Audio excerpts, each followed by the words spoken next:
narito naman po tayo sa panibagong araw ng ating devotion. Ang ating teksto po ngayong araw na to ay makikita sa 2 Corinthians 5:17. Ganito po ang nakalagay: If anyone be in Christ, he is a new creature. All things are passed away. Behold, all things are become. Ang una pong punto natin ay if anyone be in Christ, he is a new creation. Ibig sabihin, bagong nilalang na siya. Ibig sabihin, hindi lamang nadagdagan ang kanyang kaalaman, kundi merong pagbabago sa buhay niya. Ang ibig sabihin nito, siya na ay bagong nilalang. Kagaya yan ng isang ginto na dumaan sa apoy, na ibig sabihin, na-purify siya. Na-purify siya, lahat ng mga madudumi sa gintong yon ay natatanggal. And then yun ay na-imomold uli na panibagong hugis. Ganon din ang bawat tao na tumanggap sa Panginoon. Siya ay na-purify o nalinis ng Panginoon at binigyan ng bagong hugis. Ibig sabihin, siya ay bagong nilalang na. Hindi lamang nadagdagan ang kanyang kaalaman, kundi nagkaroon siya ng bagong pagkatao. Kasi kung ang isang tao ay tumanggap sa Panginoon ay nadagdagan lamang ang kaalaman niya pero walang pagbabago sa buhay niya, baka nagpalit lang siya ng reliyon. Hindi niya natagpuan talaga ang Panginoon. Dahil ang tunay na tumanggap sa Panginoon, ang sino man daw ang nakay Kristo ay siyang bagong nilalang na. Merong pagbabagong nangyayari sa kanya. At yun din ang pangalawang punto na ang tumanggap sa Panginoon ay kay Kristo. Ibig sabihin, dalawa lang ang tao sa mundo. If anyone be in Christ, ikaw ay kay Kristo o hindi ka kay Kristo.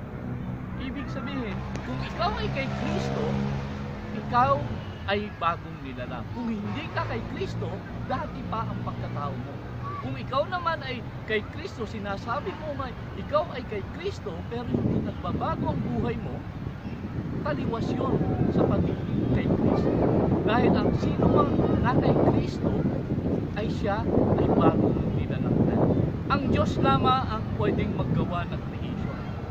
Diba? Hindi pwede ang tao gumawa ng lumikha. Ang Diyos lamang ang kayang magbigay ng bagong nilalang sa bawat tao. Ito ay isang miracle ng Diyos sa bawat tao na tumatanggap sa Kanya. Na if anyone be in Christ, he is a new creation. Ang Diyos lamang ang kayang lumikha ng bagong creation. Diba? Ang mundo ay nilikha, ang Diyos lamang. Ganon din ang pagiging born again. Ang Diyos lamang, hindi yon sa kakayanan ng tao, kundi yun ay sa kakayanan ng Diyos. Dahil ang Diyos lamang ang may merong kapangyarihan o merong kapangyarihan at kayang gumawa ng bagong nilalang. Yun po ang sinasabi sa scripture natin ngayon, na wala na ang bagong pagkatao. Ibig sabihin, yung ating mga dating buhay ay hindi na yun. Merong pagbabago. Kagaya ulitin ko ang scripture natin, ang sino mang na kay Kristo, siya ay bagong nilalang na. Wala na ang dating pagkatao, kundi ito'y bago na.